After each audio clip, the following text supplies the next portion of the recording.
மருதாபுரி எனும் கிராமத்தின் அருகில் ஒரு அருவி ஒன்றிருந்தது. அதில் எந்த நேரம் தண்ணீர் ஓடிக்கொண்டிருக்கும்.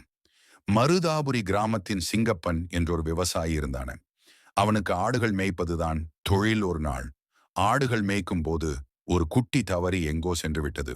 வழி தவறிய குட்டி தண்ணீர் குடிப்பதற்காக அந்த வழியாக சென்றது. அருவியிலிருந்து விழும் தண்ணீர் ஆற்று வழியாக ஓடிக்கொண்டிருந்தது.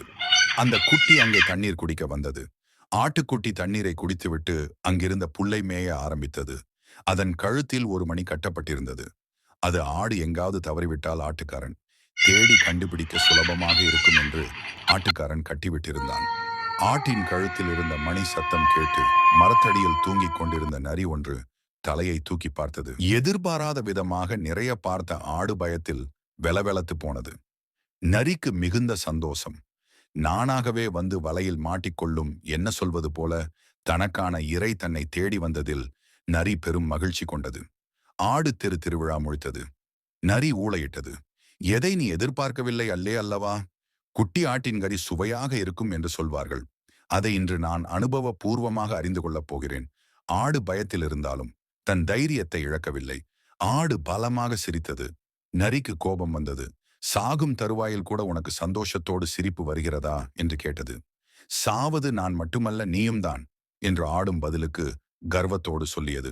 நீ சொல்வது எனக்கு புரியவில்லை. உன்னை கொன்று தின்றால் எனக்கு எப்படி சாவு வரும் என்று கேட்டது.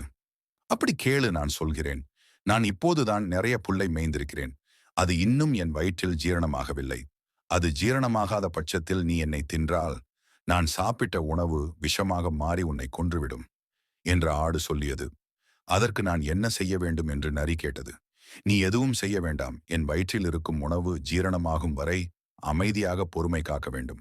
அது முடியாது. வேறு ஏதாவது இருந்தால் சொல். என் உணவு ஜீரணமாக வேண்டும் என்றால் நான் நடனம் ஆட வேண்டும். அப்போது உணவு ஜீரணமாகிவிடும். சம்மதமா என்றது. அடடே, இது நல்ல யோசனையாக இருக்கிற. சரி, அப்படியே நடக்கட்டும்.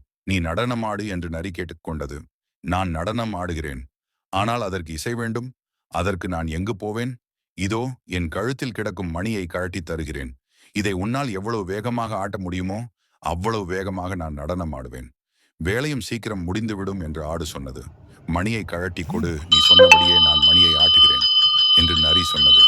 ஆடு தன் கழுத்தில் இருந்த மணியை கழட்டி கொண்டுள்ள நரியிடம் நெருங்கி சென்றது.